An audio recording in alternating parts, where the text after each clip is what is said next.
I think what is interesting in this group is an ecosystem which has got a marketer, a ad agency, someone who's creating the mobile app, and most importantly, someone who's kind of decoding and understanding in terms of user behavior as well. So I'm going to just start out with a simple question for the audience, and you can be honest. How many mobile apps in the OTT space do you have on your phone, and how many have you paid for? What about the hands there? That gentleman there. Yes, sir. How many apps? Whoever. You paid? Never mind. Okay. Let's say besides Netflix and besides Amazon, anyone's paying for content here? Wow. Fantastic. The gentleman there, I forgot to ask you. Yes. Good. So we've got a lot of your clients there as well. So I'm going to start with you, Vineet. And when you're playing the sort of kind of role of being this marketing advisor to loads of brands who are putting out money on these sort of various different streaming platforms now, what is it that you take as one of the largest kind of measures or one of the sort of largest kind of tick-offs to say, hey, let me put a lot of my money on this particular app or this particular series, if it's perhaps in the AVOD space? Check. So there are a few things that go into that consideration, right? There's the evaluation of which content piece, which culture product, so to speak, to bet on is a complex decision. There are, I'll give you an example of a web series that we did invest for a brand with, like in my previous role at TVF as well, was a show called Tripling with Tiago. I don't know if you guys have heard it, seen it.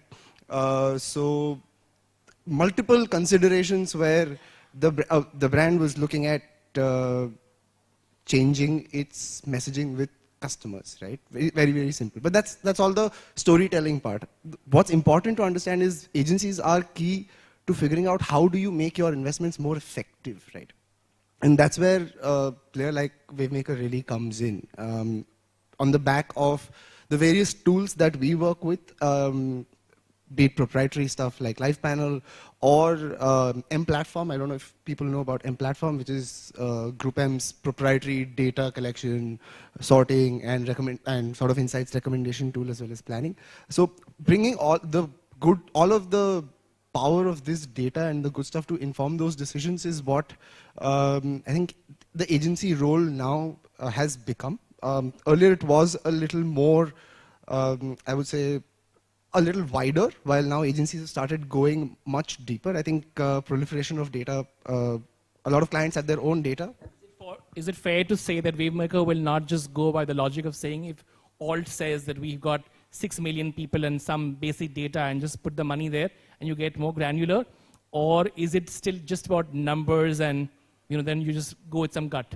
So you look at it in two separate ways, right? You look at on-platform audiences and off-platform audiences. I mean, I think there's still, except for Hotstar, which has still got a self-serve an ad client for self-serve campaigns. No other platform allows you self-serve stuff, right? So if Alt is saying, hey, 6 million is what I've got, we'll rely on them to hit the audience on their platform. While off-platform, we will look at multiple ad partners, we'll look at multiple content partners, platform partners to be able to reach a wider audience off-platform using that content association, so to speak.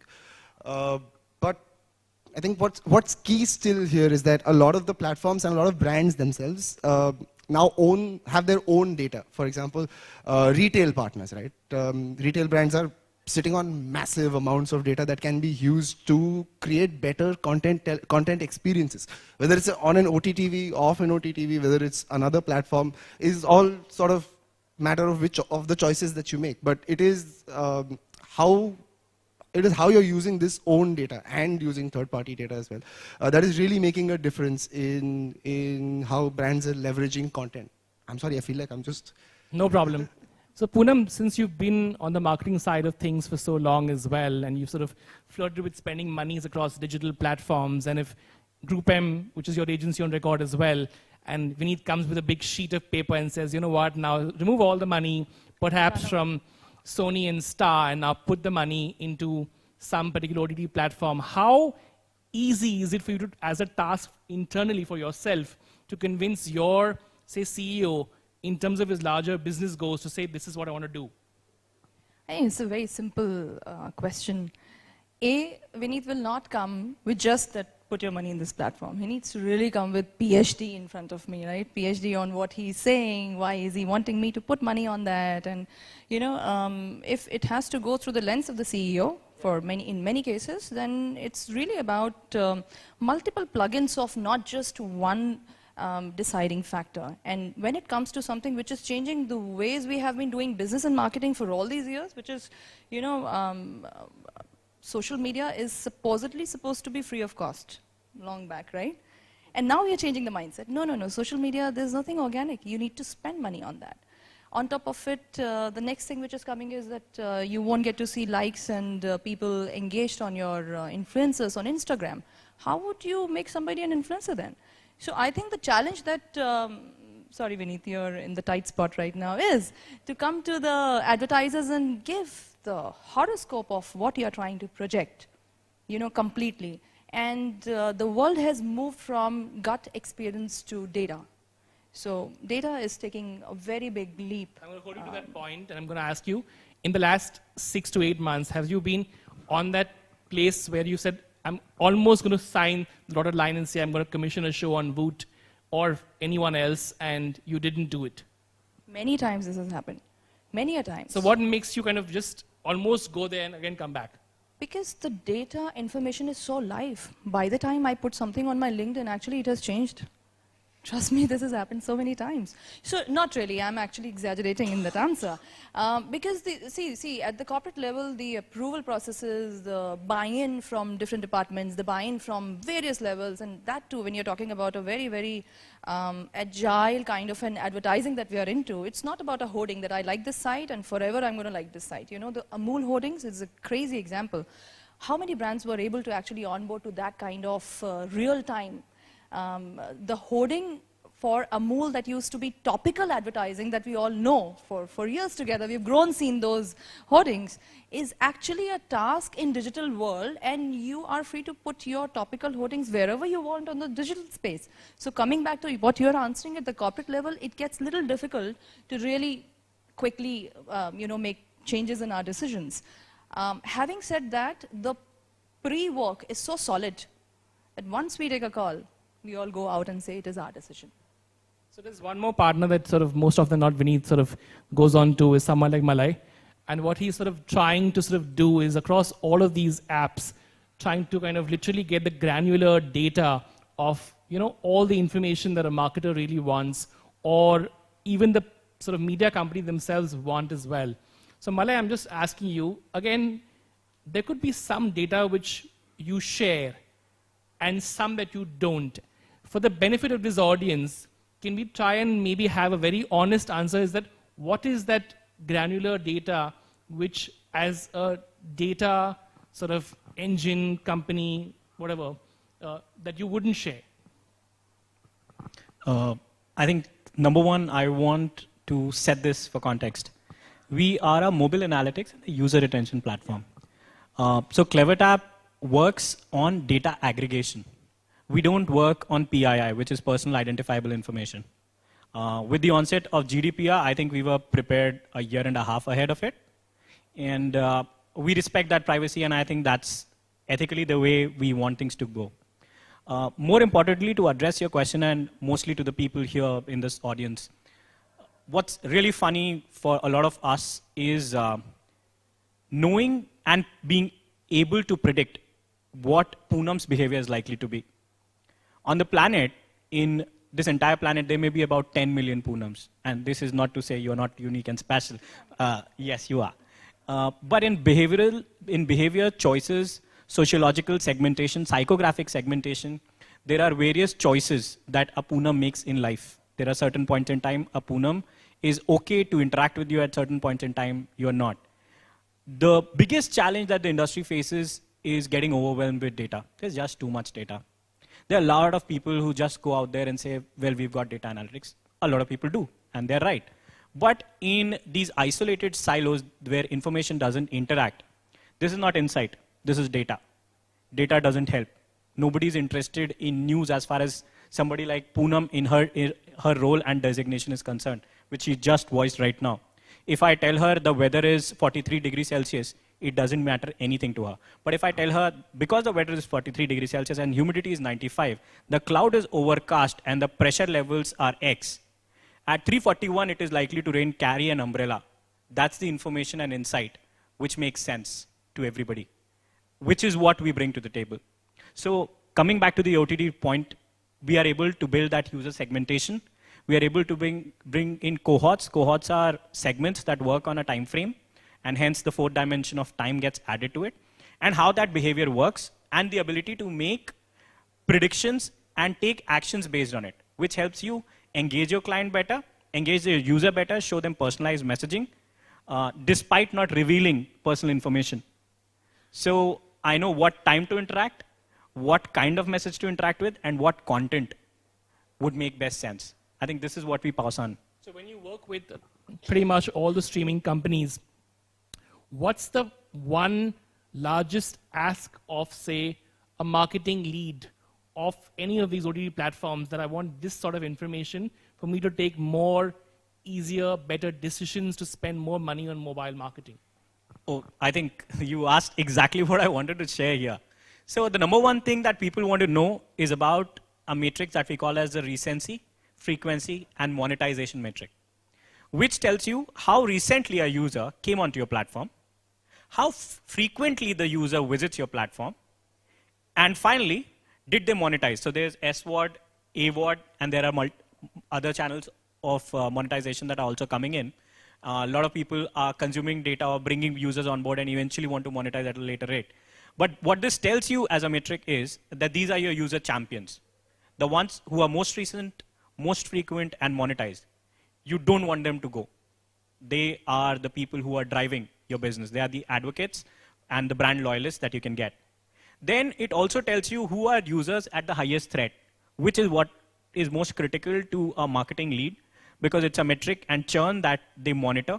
And the cost of acquiring a new customer is significantly high compared to retaining a user, because a user who's been with you, who has transacted with you once, there's up to a 70% chance of them spending with you again. And these are few matrices which are extremely critical over and above behavioral choices. I think these are the two segments where people want to interact with us the most. Of course, we have a marketing automation tool that is plugged into the platform. So it isn't analytics. It does that reality check for you. It also tells you what message worked at what time and what format it worked. Whether a sound works better for you, we are able to implement that. Whether images work for you or a carousel works for you. We've done that with Book My Show as well. I understand it's not probably relevant to OTT, but in the media domain, Book My Show, well, is Book My Show. And they were able to jump very significantly their engagement rates by a factor of about 5. Great. So we've got a company who's sort of doing that.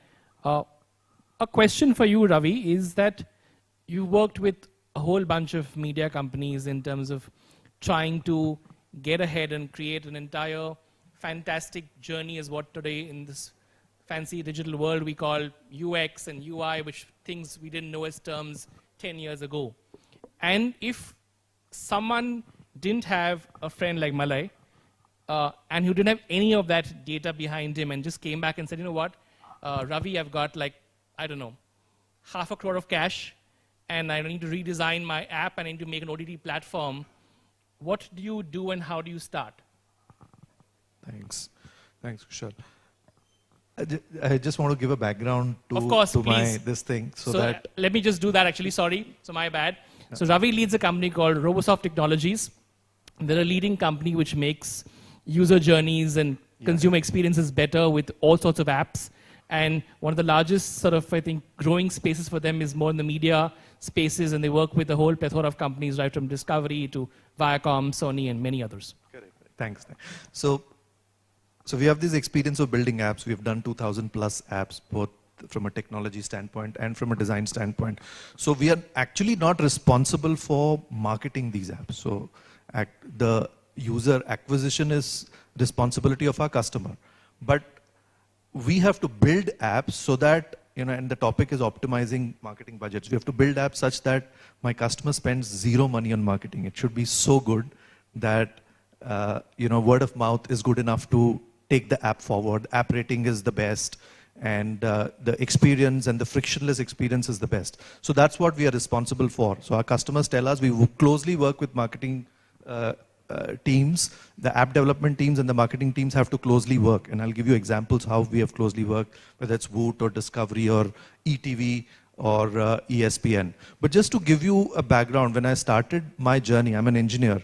And I did my MBA from the first batch at IIT Bombay. And the MBA school at IIT Bombay said that most engineers are anyway becoming leaders and managers. So let's create technology managers. And they modeled the MBA based on MIT Sloan School. And if you go to Boston, there's MIT on one side and Harvard on the other side. Harvard comes from this qualitative school of thought. Tum mujhe koi bhi product de do, I'll sell it. That's what Harvard is. And MIT is build such a great product that it sells itself. Okay? So I'm an engineer, and I thought, hey, I'm from this MIT school of thought, build a product and quantitative school of thought, etc. But then when I realized to build a product, it's just not about mathematics and quantitative techniques. It's about understanding the psyche of the customer or the user of the product. And in understanding psychology, I have to keep my mathematics and statistics aside. And that's where I realized that, and especially in the online business, when OTT is an online business, that and I was explaining to my team earlier that if I have to build a great product, it's not only about market research, which is so statistical and quantitative. I got trained and, educated on something called design thinking, and maybe most of you would have heard of it. And design thinking is not about market research. So I realized that most of the marketing guys who were qualitative are doing quantitative stuff using market research. And engineers such as me, who have been trained on quantitative, are now doing empathy sessions with consumers.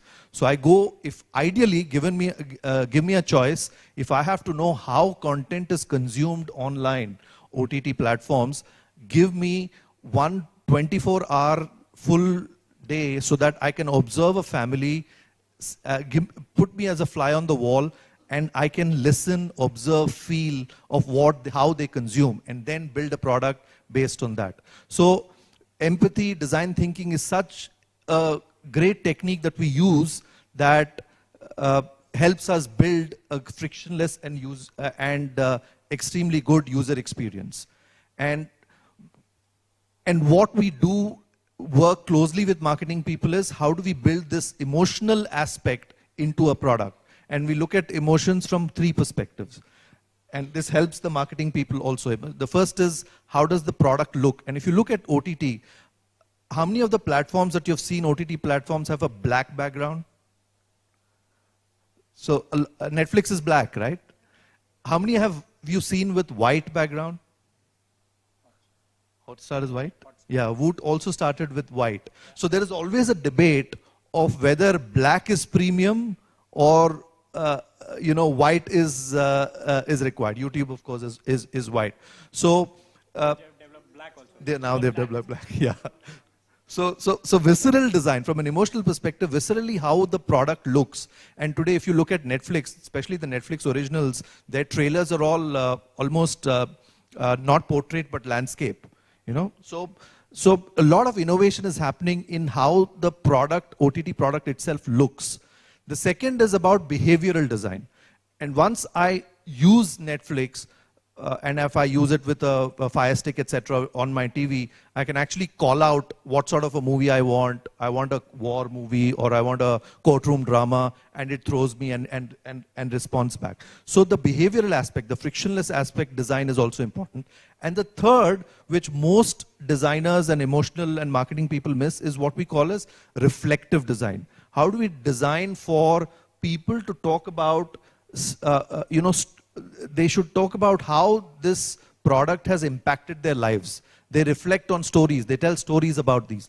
So from a design standpoint, what we do in an app development standpoint, we make it easy for marketers to spend as less budgets as possible with this psychology of emotional design, whether it's visceral or behavioral or reflective design. So that's what. So you're doing a good job. So Poonam, you're spending less with Ravi for sure, because he's saying that he's going to try and keep you away from spending. And I'm thinking that even sort of Vineet's got a tough job as well. How is he going to get sort of pretty much his quarterly targets done by not him spending? How many of you guys in the room have seen Family Man? A lot of people, right? How many of you guys ever sort of regularly tried to look at the amount of marketing muscle that Amazon put and the kind of volume they took on hoarding spaces across pretty much all the outdoors and airports? Anyone took any numbers? I did, so I'll give you some numbers. Anyone got a guess of sort of how many hoarding sites they owned in Mumbai city alone? Any wild guess? Guesstimate, come on. We've got lunch coming up ahead, come on.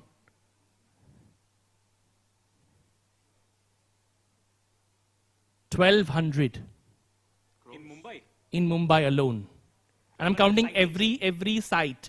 So for example, if you're going to the international airport and the drive down is the Times of India, those 8 put together, the 1,200 that Family Man owned. That's insane marketing money, right? Now obviously sort of that kind of money is being sort of put by sort of companies and tried to get pretty much almost everyone to sort of get to that. So I'm going to be back at you.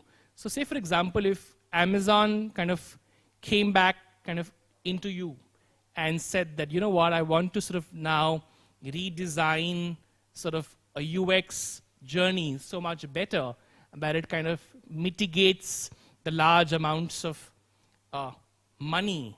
Is it a conundrum? Because the fact is today, a lot of people are actually going to, most times across the world, the OTT spaces is driven by the fact of people, the first time users to even the new users to a show like this, because they saw that this is a large Bollywood star coming back onto the OTT space. So how do you tackle that then? Yeah, when I actually meant that we want zero budgets on marketing, that awareness needs to be created. Of course, the hoardings were the one that told me that there is a series called Family Man. So if Amazon comes to me, Amazon doesn't require awareness at least. So maybe we should have a better example of a startup which requires awareness to begin with. And what we then ensure is once there is awareness and once there are marketing people who have ensured that for some reason or the other, you're forced to download an app from the App Store or the Google Play, that's where my job starts. That once you have 100,000 people downloading the app, I need to ensure that they don't go away from a design standpoint. So that the experience is so great that they continuously, and if you take the RFM example of recency, frequency, and monetization, from a design standpoint, I need to ensure that they subscribe and they monetize it. I mean, they pay for it. So it has to be so user-friendly and so frictionless to actually use it. So we call it we call it the 4 metrics. We call it the breadth metric, where 100,000 people came in. Then we call it the depth metric. If we have how many of those 100,000 spent how much of time on the app. Then we call it the frequency metric. I've spent on an average 5 times on the app. Now, how many times do I come back onto the app? How many 5 times do I do in a day? And the last one is also important, which is called the efficiency metric, is how easily I can search for my movie that I want. I wanted a romantic chick flick movie. How easily can I search for it? And remember, when I search for a movie, the first thing that I look at is the rating of that movie. If there is a 5.1 rating of a movie, although Netflix threw that movie onto me because it is a romantic chick flick, will I watch that movie? Because it's 5.1. Mostly I won't. So that rating is also important. So we do a lot of such psychological behavior. So we believe that one of our customers is also McDonald's. So we say that from a marketing standpoint, if I show a burger and if I have to make somebody buy that burger, just showing the picture of a burger is one way of doing it. but show a kid eating it is another way of showing it. So we believe there's a lot of human element in design that enables purchasing decisions to happen. So there's a lot of emotional, human, and psychological element that we build into design to make things easy. So I'm back to you, Vineet. You've played a role of a producer before, joining sort of Wavemaker, and you've sort of created content back at TVF as well, right? And it's not always that you can, make these massive kind of formats, and being sort of a smaller player, therefore, at a TVF. How challenging was it in terms of being able to draw people to the platform with frugal marketing budgets? I think I'll answer this in two parts. In terms of the experience with zero marketing budgets, it is hard. It is hard to scale beyond a point, right? I mean, I would hate people who would go and say zero marketing budget, because after a certain point in time, it does not scale, right? I think Pooja pointed out organic on Facebook as well. That's just a sort of media in a microcosm, right? You can't scale without investments after a certain point in time. So it was hard, but what helps really is a bunch of the free media that you sort of accumulate around your brand, right? So a brand like The Viral Fever, which is fun, exciting, young brand, has about 5 million subscribers on YouTube, which is an open farm for me to dip into and test stuff out. What it also allows you to do is be agile on the kind of content you create around content, right? So we talked about on-platform and off-platform strategies. One of the best off-platform strategy to sort of drive users to you at a low cost is creating content around your content. For example, when Mirzapur was happening, APV created this Vice documentary on Mirzapur. It's called Curse a Crime. I don't know if you guys have seen it. So stuff like that, right? I mean, and because we're a full service studio to OTT, that's like farm to table sort of, we could create whatever the hell we wanted, right? And that's something that's really taken off. I think that as a strategy, we were among the first to start that out, way back with stuff like Permanent Roommates and Pictures and Tripling. This is early 2016 when the number of web series in India was like 50, which is now at what, 350, 400? That's an insane number, right? So that was a big, big way where we could use low-cost marketing. So again, if I'm going to just say that, for example, just try to go back into your past of even 2 years ago, and if suddenly a company came up to you and said, hey, this is this whole pot of cash, do you really think you could have done far better to grow a much bigger audience at TVF if you had the marketing muscle, not of say Amazon, but even today with maybe a mid-sized company which is putting in the kind of money they do? I'm going to ask the audience a question. Are there people here who've seen TVF shows? Anybody? 1, 2, 3 people? I mean, I can go out and say this very simply because the kind of content that TVF has made over time has been markedly better than all other content, right? Recently there was a LiveMint article that listed out the top 10 web series in India. The first 3 were TVF, and that was only counting web series in the You're being past very years. humble, Vineet. I'm stating facts, right? Humility is it's just my name. So, yeah, I mean, if someone came in and said, here's 40 crore rupees, which is ostensibly the amount that Amazon spends per major release, yeah, we'd have an audience of 100 million or upwards because of the way we've scaled up content. When I say we, I mean TVF. We've scaled up content as well. But what's important to understand is that not everything is user acquisition worthy content, right? For example, a Family Man or a Sacred Games, Mirzapur for that matter, are acquisition-oriented tent poles, right? They've been created with a big Bollywood cast, there's production budgets through the roof. You like spending the kind of money that people are spending on stuff like Inside Edge is insane, right? You can make multiple movies in that kind of money. So those are acquisition-oriented stuff, but our creators really go, and this is something that I'd like to throw back to Malay as well, is are you taking that data and giving it back to your creators? Is the question, right? Which is something that we tried to do as much as we could, and we were a completely build company, right? We build everything. I will build my MMA, I will build my analytics and my telemetry, everything will be built at home. So we tried to build that and inform our creative as much as possible, right? So if there's a drop rate, if there's a 10-minute video and drop rates are twice some other benchmark video, for example, we would go back and tell our writers, hey, you need to analyze these 3 minutes of content and figure out what kind of jokes didn't work here. And that's something that's worked for us as well. For example, Permanent Roommate Season 1, we saw on episode 3, and this is an example that I really think typifies data informing creative, is there was a character that we'd introduced in the show called Mrs. Khatri, and I don't think anybody here has seen the show, it's a little dated, but please go check out Permanent Roommates. Yes, one gentleman there, thank you so much. But Mrs. Khatri, there was this character who audiences hated, they did not like it, right? We had drop-off rates that were twice of what it was on episode 1 and 2.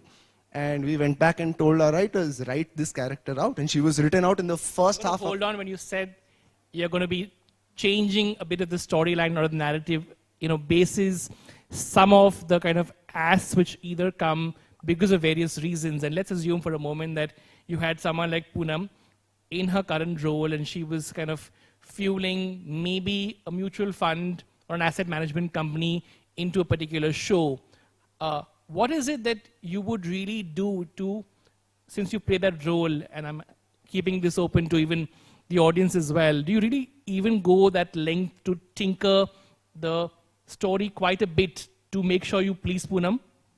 Or does Poonam have those asks in the first place basis in terms of some insights which come to us saying the show is not working and my mutual funds aren't sort of soaring up? So, again, 2 parts. I'm going to actually ask Poonam first as well. So, I think it's always a collaborative process, right? And we have worked extensively. I like the word collaborative. It's totally collaborative. I think anybody who doesn't get that this is a collaborative world and there's so much more value to unlock simply through collaborations just kind of doesn't get marketing in the 21st century. Sorry, that's just me. Yeah, it's always a collaborative process, right? I mean, the brand does come in with a lot of insights about what their audience wants, how they want to present their brand, etc., etc. And again, this is the role of data, not just to optimize user behavior, but to study user behavior further as well. Guys like us always insist on studies. I will do a controlled and a treatment group and figure out what kind of lifts you're getting. I'll never go out and, I mean, no content creator. Pull back to Poonam and say that, for example, if she was marketing head and she could sort of almost every week earlier sort of say,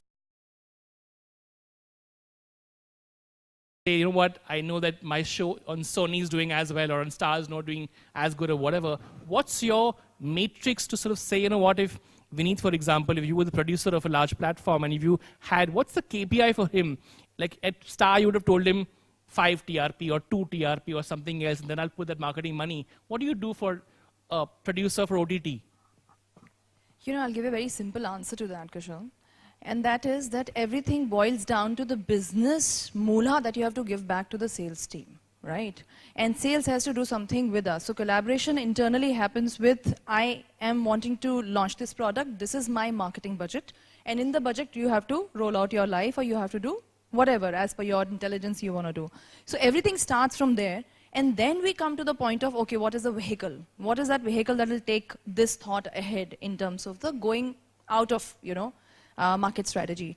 So the previous question that you asked, a simple answer to that would be that behti Ganga mein haath dhona, right, is much easier than trying to dig out Ganga for yourself. So I will harp on to. Are you still saying that you're going to put money on Star? No, I'm not saying that. And not on Hotstar? No, I'm not saying that. See, everything is basis the numbers that we look at. Okay. Everything. In digital world, the beauty is there is no I have done this, done that attitude. It really is what is happening right now, what is the number, what can you deliver me? And the matrix is very simple. Gone are the days when we used to put the hoardings and wait for sales team to come back to us and tell us, what, this hoarding really worked. We used to get happy that one hoarding is put just outside the CEO's house and he's moving on and saying, wow, Poonam, great job, good hoarding. So matrix is all about sales now. Matrix is all about numbers. So I think the challenge and the beauty of digital platform is that it enables you to look at your numbers very fast. It enables you to deliver very fast. And from choosing a content point of view, I think that's a very big science that gets into from analyzing your product to your consumer psychology to what you're going out in the market and what is the achievement that you're looking at.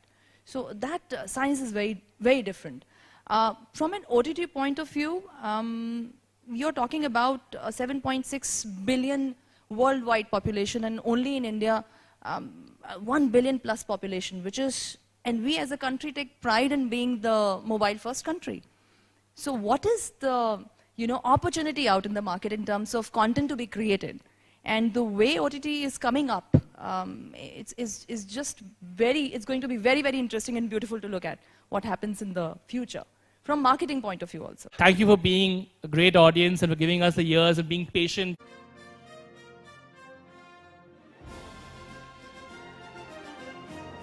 Thank you very much. Thank you very much.